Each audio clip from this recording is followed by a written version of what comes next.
E aí pessoal, tudo bom? Então aqui de volta com o canal Anatomia e Debate. Eu, antes de começar a nossa segunda aula, gostaria de agradecer as pessoas que estão divulgando os meus vídeos, que se inscreveram no meu canal. Volto mais uma vez a reforçar, não se esqueça, lá no YouTube, se inscreva no canal, porque sempre que tiver um vídeo novo você vai receber no seu e-mail, na sua box do YouTube. Você não precisa ficar entrando toda hora, né? Eu gostaria de estar colocando mais vídeos do que eu estou conseguindo colocar. Minha vida tá um pouco corrida, realmente. Como vocês sabem, eu sou professor, né? Sou fisioterapeuta. E essas épocas de conselho, né? Agora o fim de ano, fechamento de notas, isso, correção de provas, isso tudo deixa a gente bem atarefado. E sobra pouco tempo realmente para descansar e muitas vezes eu acabo não conseguindo fazer os vídeos como eu gostaria. Mas falando um pouquinho sobre o canal, provavelmente, né, agora em dezembro e janeiro eu tenho férias, então vou conseguir postar muito mais conteúdo. Outra informação importante, eu queria saber a opinião de vocês que estão assistindo o vídeo, né? Vocês podem mandar o e-mail, né? O e-mail é anatomiaemdebate@gmail.com. Vocês podem estar me enviando e-mail com a opinião de vocês. Vocês podem estar colocando aí, né, nos comentários do vídeo a opinião de vocês também, porque a ideia é, mais pra frente, eu vou convidar alguns colegas e vou tentar fazer uma live no YouTube, né? O que seria isso então? É fazer uma transmissão ao vivo, né? Onde a gente estaria em uma espécie de uma mesa redonda, uma conversa, e vocês vão poder mandar dúvidas pelo Facebook, né, ou por outras redes sociais, e aí essas dúvidas vão ser tiradas em tempo real, não vão ser tiradas ao vivo. Fala o que vocês acham, se vocês acham bacana. Eu estou aprendendo a fazer isso, né, então eu ainda vou ter que testar algumas coisas antes de colocar isso em prática, mas a ideia é fazer isso próximo, né, não demorar tanto para poder fazer isso no canal. Provavelmente eu agora no mês de novembro ou em dezembro eu já devo fazer a primeira live, a primeira transmissão ao vivo. Então, agradecer mesmo as pessoas, né, pedir que vocês continuem divulgando, para que quanto mais pessoas assistirem o vídeo, mais vocês colocarem nos seus favoritos, esse vídeo vai ser divulgado e a gente vai colocando mais vídeos aqui e mais pessoas também vão aprender sobre o corpo humano, tá? Então hoje, basicamente, a gente vai falar sobre o sistema esquelético, né? O sistema esquelético, eu não vou falar tudo sobre ele, eu vou falar as suas generalidades e depois, né, em próximas aulas, aí nós vamos comentando por partes, né, o nome das estruturas de cada osso, aí vai ser uma coisa mais específica. Então, em relação ao sistema esquelético, o tecido ósseo ele é um tipo de tecido conjuntivo, ele é uma derivação do tecido conjuntivo. Ele tem 3 células principais, né, os osteócitos, que são derivados, né, dos osteoblastos. Então são osteoblastos maduros, né, que formam os osteócitos. Os osteoblastos, que eu acabei de dizer, eles vão sintetizar o colágeno, proteoglicanos, né, e glicoproteínas. E os osteoclastos, que eles são responsáveis pela reabsorção óssea, controlada por citocina, calcitocina da tireoide e paratormônio da paratireoide. Aí a gente vai ver, tá vendo aí algumas imagens, né, dos principais. Um pouquinho sobre a função do esqueleto, né? Então, o que seria esqueleto? Esse esqueleto é o arcabouço ósseo, né? Aquilo que vai dar forma, né, conformação para o corpo humano.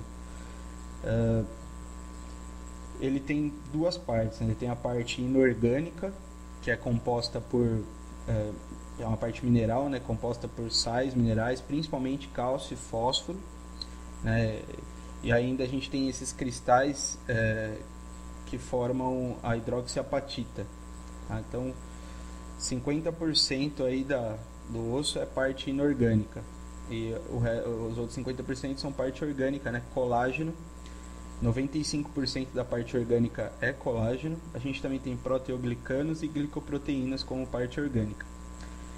Então, a parte inorgânica, né, os sais minerais, o cálcio, ele dá rigidez para o osso.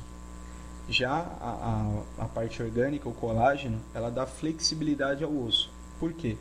Se eu tivesse só parte inorgânica, né, o osso ele não teria maleabilidade, não teria flexibilidade. Quando uma força muito grande incidisse sobre ele, ele se quebraria, né? Em contrapartida também, se eu só tivesse flexibilidade, eu não teria como me sustentar em pé, porque o osso não possuiria essa rigidez. Não seria um bom sistema de alavanca por ele ser muito flexível. Não ter a rigidez que o cálcio, a hidroxiapatita e o fósforo trazem, né, pela parte inorgânica. Em relação às funções do sistema esquelético, quais são as funções do esqueleto, né? Diferente do que muitos pensam, não é dominar o castelo de Grayskull, né? A função do esqueleto, ele tem algumas funções. Primeiro, proteger órgãos vitais, né? Então a gente está olhando aqui na imagem, a gente está vendo aqui na imagem, a gente pode perceber que o crânio, né, os ossos do crânio, eles vão proteger, por exemplo, o cérebro, né? Então eles funcionam. Uma das funções é a proteção a órgãos vitais. Aqui a gente tem o gradil costal, né, formado pelo externo, as costelas, a região de coluna. A gente tem aqui então a proteção ao pulmão, aos pulmões, né, e ao coração. Outra função importante do sistema esquelético, ele dá conformação ao corpo, como a gente pode ver, né? Então ele gera essa conformação para o corpo. Ele tem a função de sustentação também, tá? Então, que nos mantém em pé na posição bípede junto com os músculos, né? E ele, além dessas funções, ele também funciona como um sistema de alavanca para os músculos, né? Então ele dá essa ancoragem para a musculatura. Então a musculatura acaba se ancorando nos ossos para potencializar a contração muscular. E aí então eu consigo ter a movimentação. Então aqui a gente pode ver nessa imagem aqui, que ele gera essa conformação para o corpo e também é um sistema de alavanca. Aqui nessas duas imagens a gente também tem funções importantes, né? A primeira função, ele armazena cálcio. Então 99% do cálcio do nosso corpo é armazenado nos ossos, tá? Então tem armazenamento dos íons cálcio e também armazena gordura, né? Células adiposas. Por isso, se o indivíduo, por exemplo, sofre uma fratura nos ossos longos, né, como a gente está olhando aqui na medula amarela, está cheia de célula gordurosa. Aqui a gente tem uma tíbia, mas vamos dar o fêmur como exemplo. Se ele sofre uma fratura, ele pode sofrer uma doença chamada de embolia gordurosa. Por quê? Essas células adiposas, elas se desprendem, né, do osso, elas caem na corrente sanguínea e elas podem chegar, por exemplo, até o pulmão, levando ao entupimento, e essa embolia gordurosa ela pode ser fatal. Uma outra função do sistema esquelético é a produção de células sanguíneas, né? A função hematopoética. Então ele tem uma célula ainda indiferenciada que depois vão gerar células sanguíneas, né? Neutrófilos, eosinófilos, basófilos, leucócitos. Uma série de células sanguíneas vão surgir da medula óssea, a vermelha, né? Que é responsável pela produção de células sanguíneas. Nós vamos ter essa função muito nos ossos longos, né? Como fêmur, como a tíbia e como, por exemplo, as cristas ilíacas. Também não chega a ser um osso longo, mas eles têm essa produção de células sanguíneas. Então, quando é feita uma doação de medula óssea, por exemplo, é dessas regiões que eles vão retirar, vão aspirar para poder transplantar esse tecido para outras pessoas.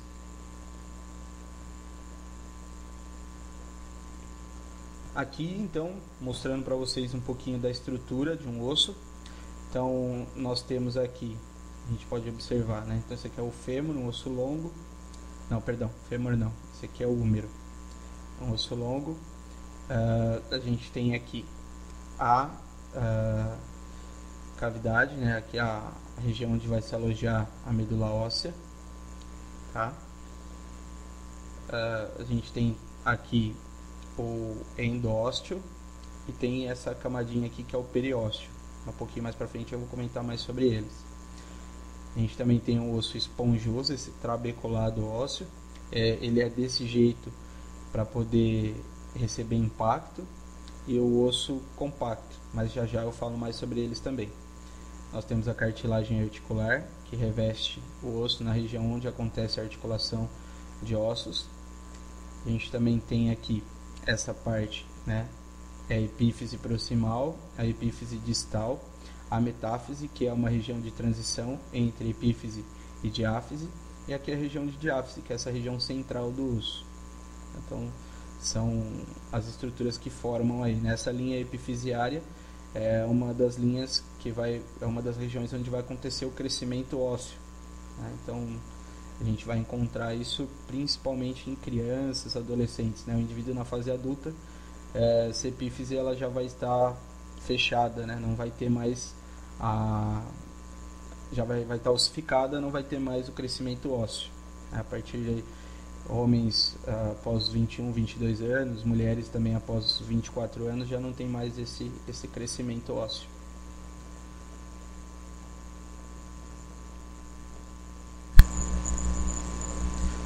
Bom, falando um pouquinho sobre a substância óssea compacta e a óssea esponjosa.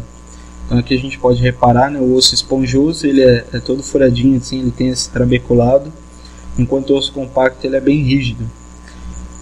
O osso esponjoso ele fica na área do osso que mais recebe impacto. Então aqui, por exemplo, a gente tem a tíbia, essa região aqui, região do joelho, então é a região que recebe impacto, né? Então por isso ele tem esses furinhos, justamente para dissipar a energia e absorver melhor o impacto. Essa região do osso compacto é para dar essa rigidez ao osso, né? Essa formação aqui também. Então são as duas principais diferenças. Então aqui a gente também pode ver a região do osso esponjoso e a gente tem aqui o osso compacto. Aqui também. Legal dessas imagens a gente pode observar a entrada nervosa no periósteo e a entrada de vasos sanguíneos na região de medula, né, e até mesmo nessa parte de osso esponjoso, tá, do osso compacto também. A gente pode observar a nutrição aqui do osso. Antes de falar um pouco sobre essa imagem, né, vou aproveitar que a gente tem aqui, né, o endósteo e o periósteo. Então, o periósteo, eles são presos no osso pelas fibras de Sharper, que são fibras ricas em colágeno e fibroblastos. Na porção mais profunda do periósteo, a gente tem células osteoprogenitoras. O que isso quer dizer? São células importantes no crescimento ósseo e na reparação de fraturas. Então, na camada mais profunda do periósteo aqui, nós vamos ter células produtoras de osso, que seriam os osteócitos, né? Já no endósteo, a gente tem também células osteogênicas, né, que vão gerar osso. Ele vai revestir o canal medular, os canais de Havers e os de Volkmann. Então a gente tem aqui esses dois canais, né? Então o sistema de Havers, como vocês podem ver, são essas lamelas, né, essas lacunas aqui. Ele é circular. No meio dele a gente tem então o vaso sanguíneo, como a gente pode olhar nessa imagem aqui, ó. Então, olhando nessa imagem aqui, no meio do sistema de Havers a gente tem o vaso sanguíneo, né, que veio através do forame nutrício, se aprofundou aqui. Só para quem não viu o forame nutrício aqui, vou mostrar para vocês. Então aqui, ó, essa região onde acontece a entrada do vaso sanguíneo é chamado forame nutrício do osso. Então a gente tem aqui nessa imagem os canais de Volkmann, eles são na transversal, e os canais de Havers, eles são, né, longitudinalmente ao osso, eles ficam na posição longitudinal ao osso. E essa rede de comunicação permite então a nutrição óssea.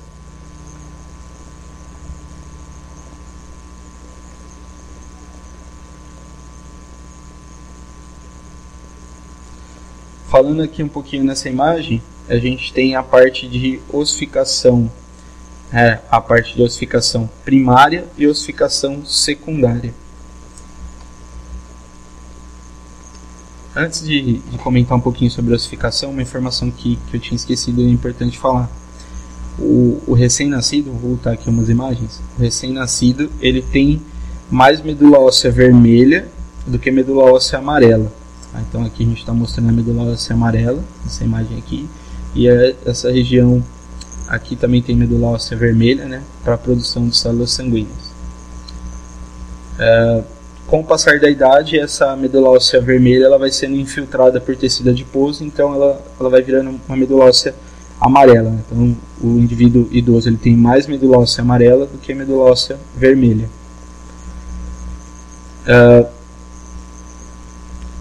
Outra informação importante em relação à ossificação, o tecido ósseo primário, a gente tem dois tipos de tecido ósseo, o primário e o secundário.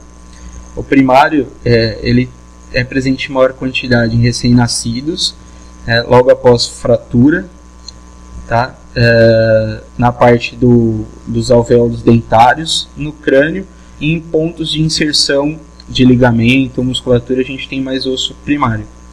Osso secundário ele predomina mais em adultos. Em relação à ossificação, a gente tem dois tipos, né? A ossificação intramembranosa e a ossificação endocondral. A ossificação intramembranosa, tá? As membranas conjuntivas elas são substituídas por centros de ossificação. Ocorre principalmente nos ossos do crânio, também para o crescimento de ossos curtos e na espessura dos ossos longos. A parte das membranas que sobram formam o periósteo e o endósteo. Então aqui a gente tem um tipo de ossificação endocondral. Então aqui a gente tem uma membrana, uma cartilagem. Tá? Então isso aqui é uma cartilagem. Ó, a gente pode observar. Então ocorre um centro de ossificação primário. Essa ossificação ela é endocondral. É uma substituição da cartilagem por tecido ósseo. Tá? Então imagine que isso aqui, por exemplo, fosse um osso longo, ele aumentaria a espessura do osso longo e nem tanto o comprimento. O comprimento já seria a ossificação endocondral. Aqui já tem o centro de ossificação secundário, né, que é a ossificação endocondral. Então a epífise, a cartilagem epifisiária, a diáfise e aqui a outra epífise. Então a gente vai ter aqui um centro secundário de ossificação, tá? Que é a região primária começou aqui, né? A gente pode ver aqui começou a região primária.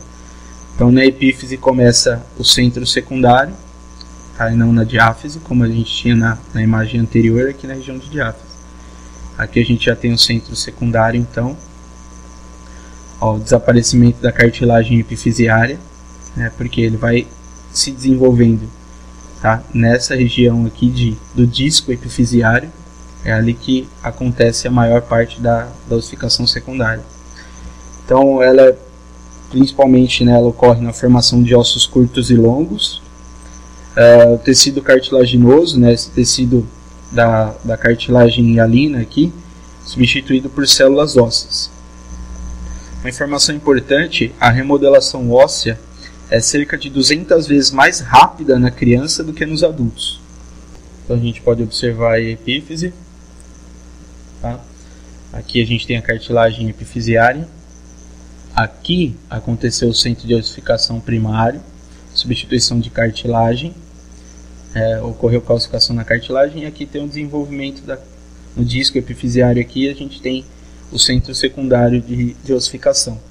Então essa imagem do lado mostra histologicamente como seria o disco epifisiário, né? Como que acontece essa calcificação. Então existe uma zona de repouso, onde não está acontecendo nada. A zona de proliferação de células, a parte onde a cartilagem é hipertrófica. Aí já começa a calcificação da cartilagem e depois eu já tenho a ossificação. Tudo isso vai acontecendo nessa região azul aqui que a gente está observando. Ocorre o crescimento então pela parte da epífise do osso. Então o centro de ossificação primário ele fica na diáfise, substituição de cartilagem, e o centro secundário ele fica na epífise. Também ocorre uma substituição de cartilagem, tá? Mas não é uma cartilagem membranosa como na primeira, e sim uma cartilagem hialina. O esqueleto, né, ele é dividido em duas partes, o esqueleto axial e apendicular. Então os ossos centrais, eles fazem parte do esqueleto axial, e os ossos que se ligam a esse esqueleto central são chamados ossos do esqueleto apendicular. Então, por exemplo, os ossos do crânio, externo, costelas, os ossos da coluna, né, as vértebras, são todos ossos do esqueleto axial. Já os ossos do membro superior e do membro inferior, eles são ossos do esqueleto apendicular. A escápula que nós estamos vendo aqui e a clavícula, elas fazem parte do cíngulo do membro superior e elas conectam então os dois esqueletos, o axial ao apendicular. Aqui também é a mesma coisa. O osso ilíaco, que é o osso do quadril, né, os dois ossos ilíacos, mais o sacro, eles dão origem ao cíngulo do membro, né, a parte que gera o membro superior, que fixa o membro inferior, perdão, no esqueleto axial. E aí então a gente tem aqui cíngulo do membro inferior, cíngulo do membro superior, porque cíngulo vem disso, né, de dar origem. E aí a gente tem aqui então o membro superior, os ossos, a gente tem aqui o húmero, né, o rádio, a una, os ossos do carpo, os metacarpos e as falanges, o fêmur, que é o maior osso do corpo humano, a patela, a tíbia, a fíbula, o tálus calcâneo, né, os ossos do tarso, os metatarsos e a gente tem aqui as falanges. Tá? Então, todos esses ossos aí formam tanto o esqueleto axial quanto o apendicular. No total são 206 ossos do corpo. A gente tem a divisão aqui do esqueleto axial e do esqueleto apendicular. São 80 que formam o esqueleto axial e 126 que formam o esqueleto apendicular, dando um total de 206. Esse número pode variar de acordo com a idade, se a pessoa sofreu, por exemplo, alguma amputação, se ela tem alguma anomalia anatômica, por exemplo, como 6 dedos no pé, né, isso vai variar o número de ossos, mas normalmente no indivíduo adulto, 206 ossos. Os ossos eles são classificados quanto à sua forma, né, e depois tem duas classificações que são complementares. Então, quanto à forma, a gente tem ossos longos, então são ossos onde o predomínio é do comprimento do osso, né? Então o comprimento do osso ele é maior do que a sua largura e do que a sua espessura, por isso ele é considerado um osso longo. Então a gente tem aqui alguns exemplos: o fêmur, a gente tem também a tíbia, o rádio, o húmero e a una. Todos esses 5 aqui são ossos longos. Existem outros exemplos, mas esses aqui são os principais. Podem reparar que em todas as imagens a gente observa que o comprimento do osso ele é maior do que a largura e do que a sua espessura. Também temos os ossos planos ou laminares, são os ossos do crânio, né? A maioria dos ossos do crânio. A escápula é um excelente exemplo, e os ossos do quadril, né, que formam o quadril. A gente tem aqui, então aqui tem o ilíaco, aqui na escápula, o que está predominando aqui, né? Então a sua largura predomina em relação ao comprimento e à espessura, tá? Então por isso ele é um osso plano, ele é um osso chato, né, laminar. Então, ele é mais largo do que comprido e espesso. O osso curto, a espessura dele é que predomina, né? Ele não é nem tão comprido e nem tão largo, a espessura ela é um pouco maior. Então a gente tem aqui principalmente os ossos do carpo e os ossos do tarso, né, como o principal exemplo.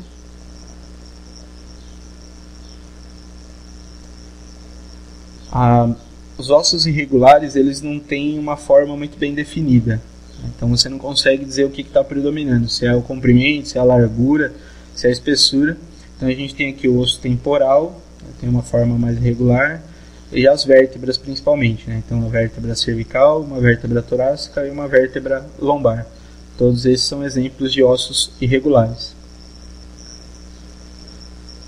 Nós temos os ossos pneumáticos, aí já não está falando tanto em relação à sua forma, mas em si até uma questão de função, né? Então são ossos revestidos por mucosa e ocorre passagem de ar dentro deles. Então a gente tem principalmente ossos, por exemplo, aqui a gente tem o osso frontal, esse osso azul aqui, o osso etimoide também, tá? Então são ossos onde você vai ter essa passagem de ar. A gente tem aqui principalmente região de face, né, dos seios paranasais, seio frontal, seio maxilar, seio esfenoidal.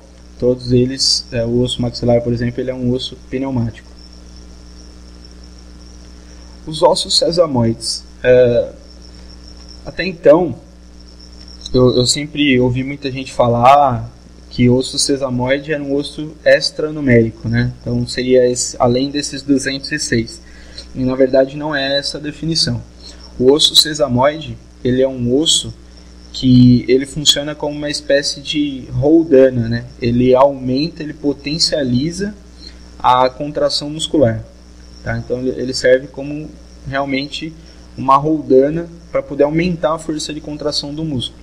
Então a gente tem aqui, por exemplo, os sesamoides do primeiro dedo, tanto na região de mão quanto na região do pé, que vão potencializar a ação dos músculos que vão atuar tanto no primeiro dedo quanto aqui no hálux, a região de polegar e hálux. E um dos principais exemplos é a patela, vai potencializar a contração do músculo quadríceps na região do joelho. Então são ossos normalmente que ficam entre tendões, né? Então eles funcionam realmente como essa polia para poder diminuir um pouco o atrito desses tendões e potencializar a contração muscular. Aqui, né, então, para a gente encerrar essa parte de generalidades sobre o sistema esquelético, a gente tem que ver o seguinte: nós temos nos ossos saliências, depressões e aberturas.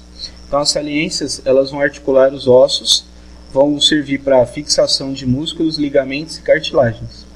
As depressões, elas podem ser articuladas e as aberturas servem para passagem de nervos, vasos, né, e alguma outra estrutura. Então se a gente for ver aqui, saliência, por exemplo, o que nós temos dentro de saliência? As cabeças, cabeça do húmero, cabeça do fêmur, côndilo, né, côndilo lateral, côndilo medial, crista, então por exemplo a crista ilíaca, as eminências intercondilares, por exemplo, né? Tubérculo maior, tubérculo menor, tuberosidade distal, proximal, né? Tuberosidade radial, os processos, por exemplo, os processos transversos, linha glútea, por exemplo, as espinhas, né? Espinhas ilíacas, as trócleas, né? São todas saliências ósseas. Fossas, fossetas, sulcos e recessos fazem parte das depressões ósseas. E os forames, meatos, ósteos e poros, eles são aberturas nos ossos. Certo, gente? Bom, espero que vocês tenham gostado aí dessa aula sobre generalidade do sistema esquelético. Deem opinião sobre o vídeo, participem, divulguem. O objetivo realmente é trazer informação legal para vocês, informação construtiva. Eu gosto de fazer isso, não tenho tempo que eu gostaria de ter para poder fazer mais. E aí então deem opinião sobre essa questão, né, de ter a transmissão ao vivo, o que vocês acharam, se acharam uma boa ideia, não. Se também tiver alguma dúvida sobre essa aula, me manda. Se tiver algum comentário, alguma coisa que talvez eu não tenha explicado legal, eu posso reforçar, né, explicar no outro vídeo.